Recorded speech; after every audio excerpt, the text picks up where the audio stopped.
Of the pleasures and pains of opium, much has been written.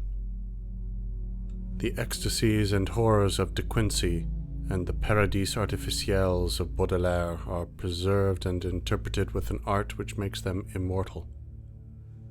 And the world knows well the beauty, the terror, and the mystery of those obscure realms into which the inspired dreamer is transported. But, much as has been told, no man has yet dared intimate the nature of the phantasms thus unfolded to the mind, or hint at the direction of the unheard-of roads along whose ornate and exotic course the partaker of the drug is so irresistibly borne.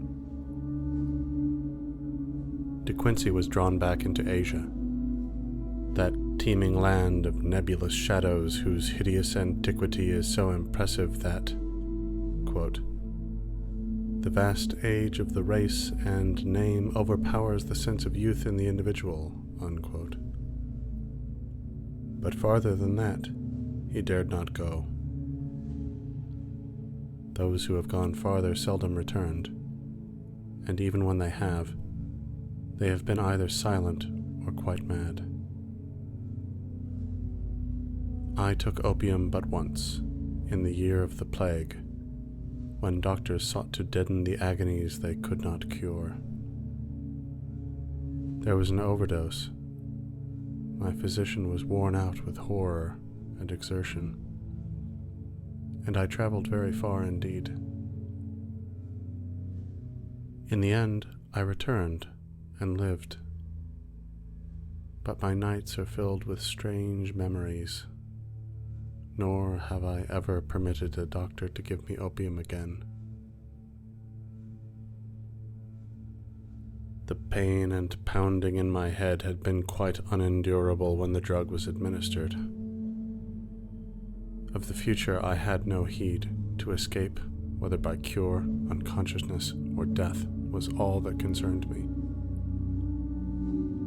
I was partly delirious, so that it is hard to place the exact moment of transition, but I think the effect must have begun shortly before the pounding ceased to be painful.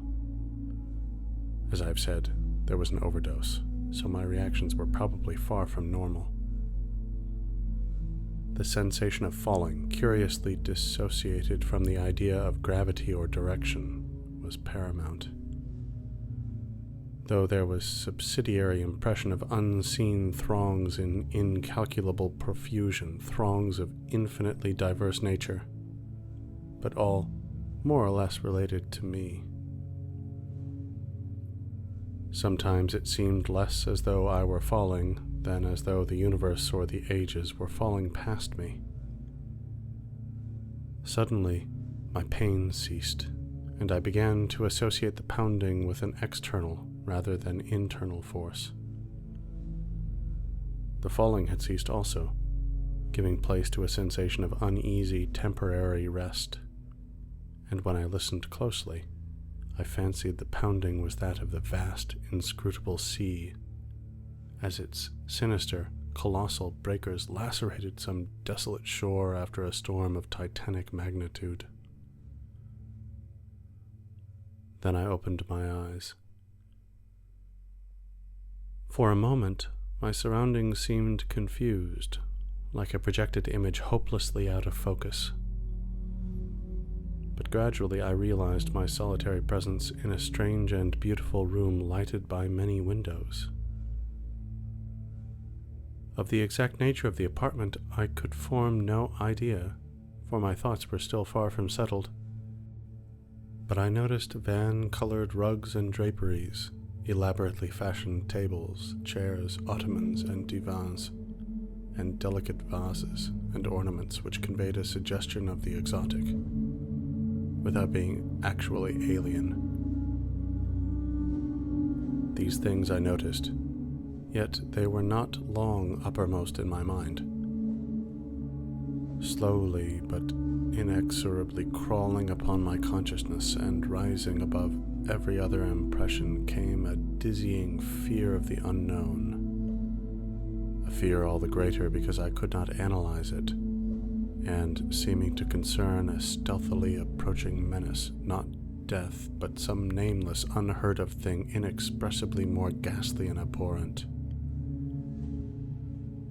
Presently, I realized that the direct symbol and excitant of my fear was the hideous pounding whose incessant reverberations throbbed maddeningly against my exhausted brain.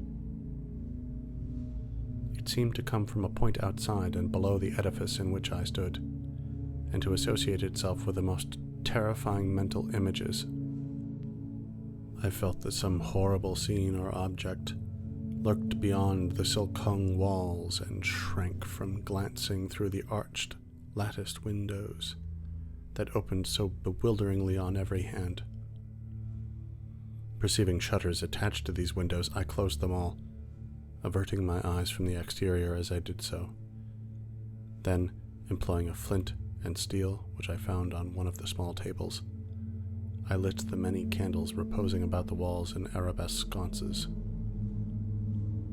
The added sense of security brought by closed shutters and artificial light calmed my nerves to some degree, but I could not shut out the monotonous pounding. Now that I was calmer, the sound became as fascinating as it was fearful, and I felt a contradictory desire to seek out its source despite my still powerful shrinking.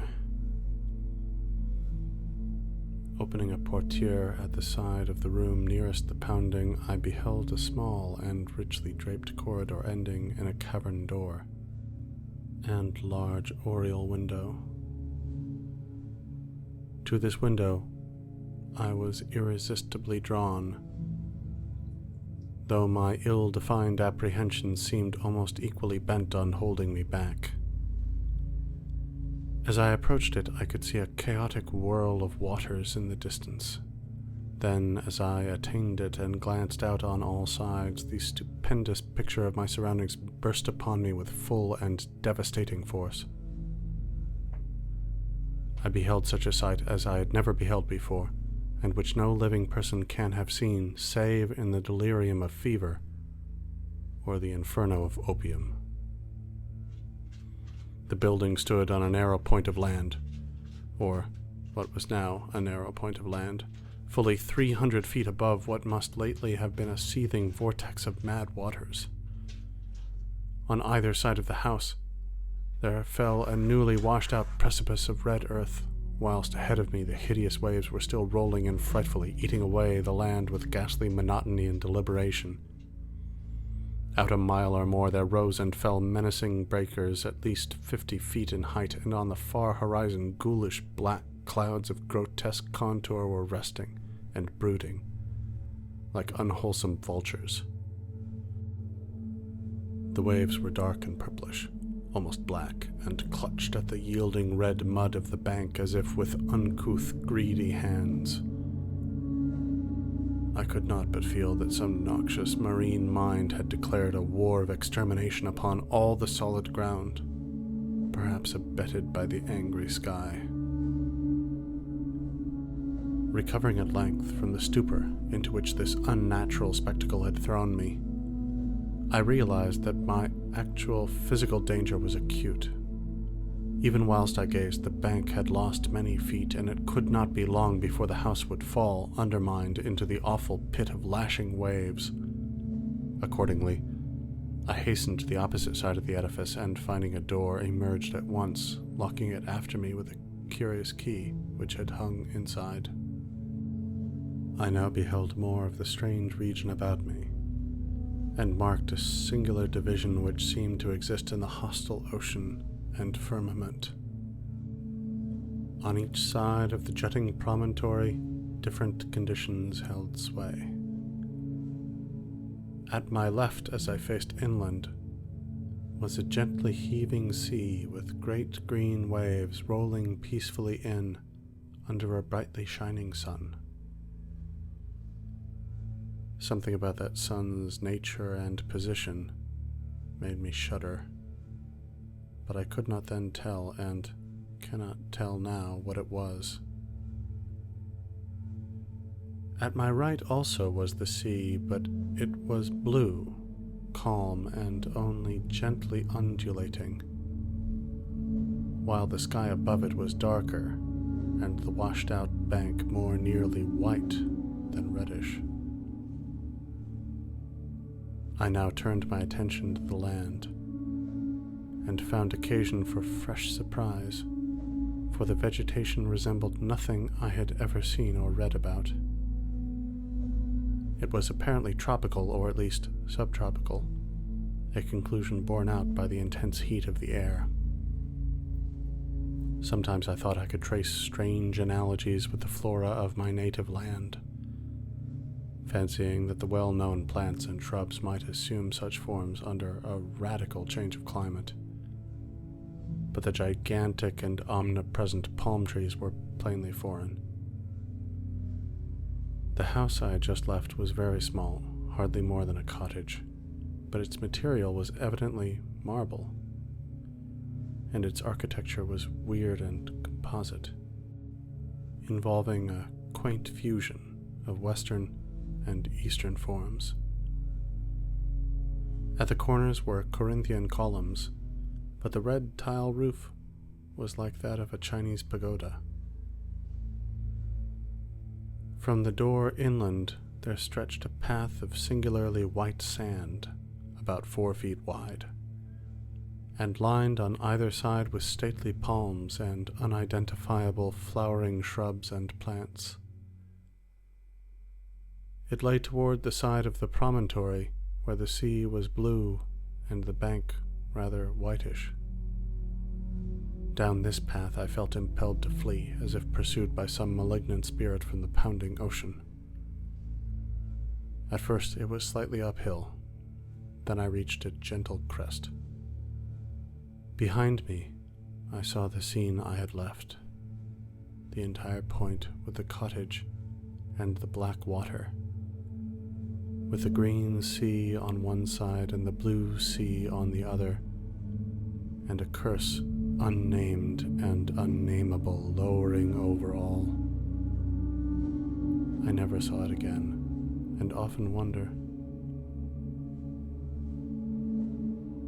After this last look, I strode ahead and surveyed the inland panorama before me. The path, as I have intimated, ran across the right-hand shore as one went inland. Ahead and to the left, I now viewed a magnificent valley comprising thousands of acres and covered with a swaying growth of tropical grass higher than my head.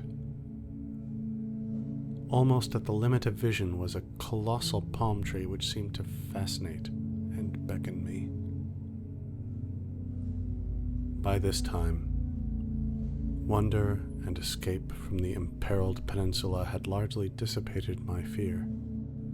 But as I paused and sank, fatigued, to the path, idly digging with my hands into the warm, whitish golden sand, a new and acute sense of danger seized me. Some terror in the swishing tall grass seemed added to that of the diabolically pounding sea, and I started up, crying loudly and disjointedly, "Tiger? Tiger? Is it tiger? Beast? Beast? Is it a beast that I'm afraid of?" My mind wandered back to an ancient and classical story of tigers which I had read. I strove to recall the author, but had difficulty. Then, in the midst of my fear, I remembered that the tale was by Rudyard Kipling. Nor did the grotesqueness of deeming him an ancient author occur to me. I wished for the volume containing the story, and had almost started back toward the doomed cottage to procure it when my better sense and the lure of the palm prevented me. Whether or not I could have resisted the backward beckoning, without the counter-fascination of the vast palm tree, I do not know. This attraction was now dominant, and I left the path and crawled on hands and knees down the valley's slope, despite my fear of the grass and of the serpents it might contain.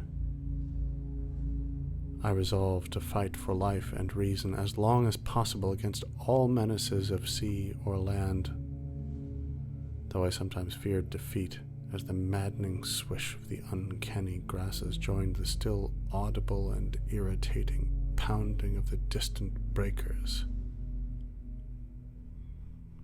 I would frequently pause and put my hands to my ears for relief, but could never quite shut out the detestable sound. It was, as it seemed to me, only after ages that I finally dragged myself to the beckoning palm tree and lay quiet beneath its protecting shade.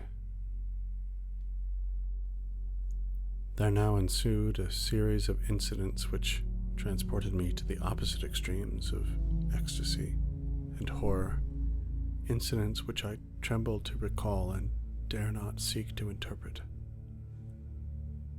No sooner had I crawled beneath the overhanging foliage of the palm than there dropped from its branches a young child of such beauty as I never beheld before.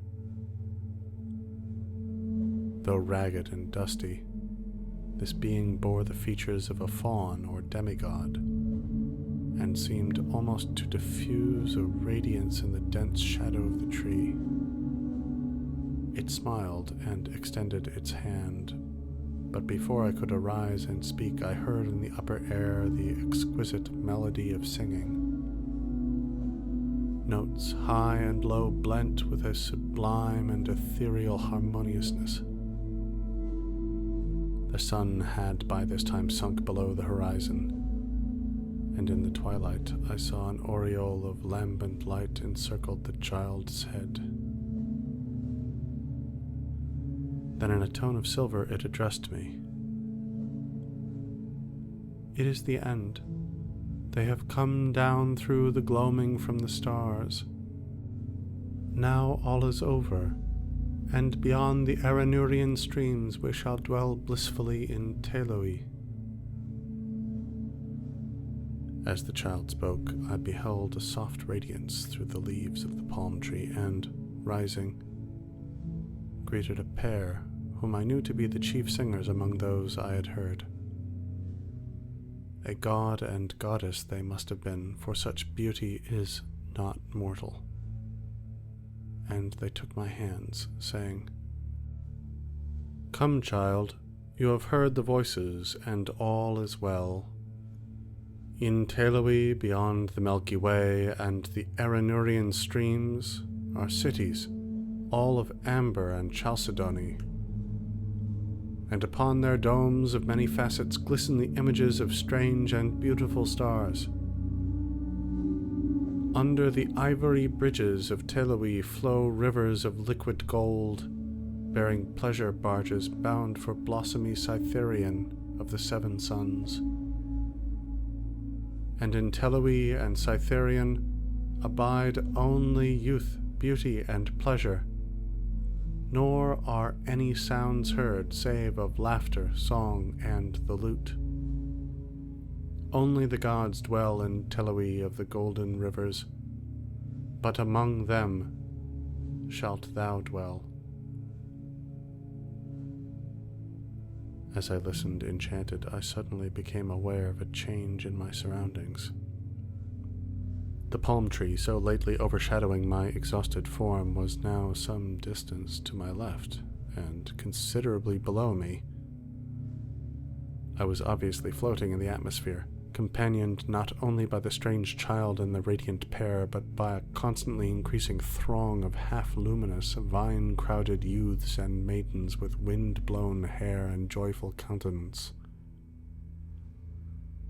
We slowly ascended together, as if borne on a fragrant breeze which blew not from the earth but from the golden nebulae, and the child whispered in my ear that I must look always upward to the pathways of light and never backward to the sphere I had just left. The youths and maidens now chanted mellifluous choriambics to the accompaniment of lutes, and I felt enveloped in a peace and happiness more profound than any I had in life imagined, when the intrusion of a single sound alerted my destiny and shattered my soul. through the ravishing strains of the singers and the lutanists, as if in mocking, demonic concord, throbbed from gulfs below the damnable, the detestable pounding of that hideous ocean. As those black breakers beat their message into my ears, I forgot the words of the child, and looked back down upon the doomed scene from which I thought I had escaped. Down through the ether, I saw the accursed earth slowly turning, ever turning, with angry and tempestuous seas gnawing at wild, desolate shores and dashing foam against the tottering towers of deserted cities. And under a ghastly moon there gleamed sights I can never describe, sights I can never forget.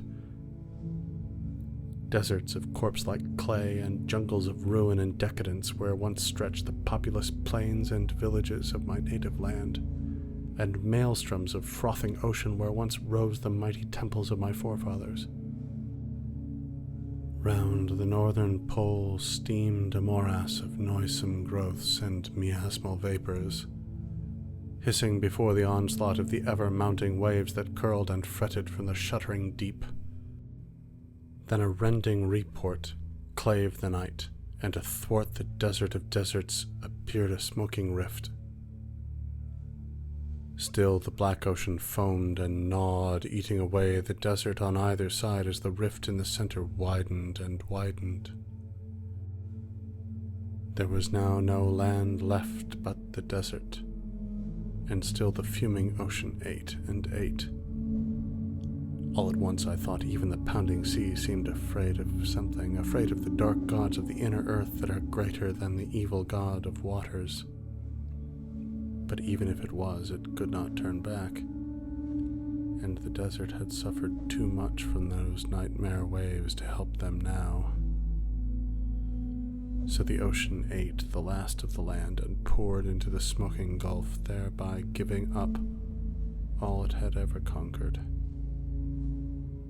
From the new flooded lands it flowed again, uncovering death and decay, and from its ancient and immemorial bed it trickled loathsomely, uncovering nighted secrets of the years when time was young and the gods unborn. Above the waves rose weedy, remembered spires. The moon laid pale lilies of light on dead London, and Paris stood up from its damp grave to be sanctified with stardust. Then rose spires and monoliths that were weedy but not remembered.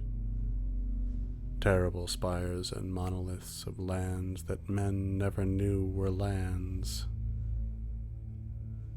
There was not any pounding now, but only the unearthly roaring and hissing of waters tumbling into the rift. The smoke of that rift had changed to steam, and almost hid the world as it grew denser and denser. It seared my face and hands, and when I looked to see how it affected my companions, I found they had all disappeared. Then, very suddenly, it ended, and I knew no more till I awaked upon a bed of convalescence. As the cloud of steam from the plutonic gulf finally concealed the entire surface from my sight, all the firmament shrieked at a sudden agony of mad reverberations which shook the trembling ether. In one delirious flash and burst it happened, one blinding, deafening holocaust of fire, smoke, and thunder that dissolved the wan moon as it sped outward to the void. And when the smoke cleared away, and I sought to look upon the earth, I beheld against the background of cold, humorous stars only the dying sun and the pale, mournful planets searching for their sister.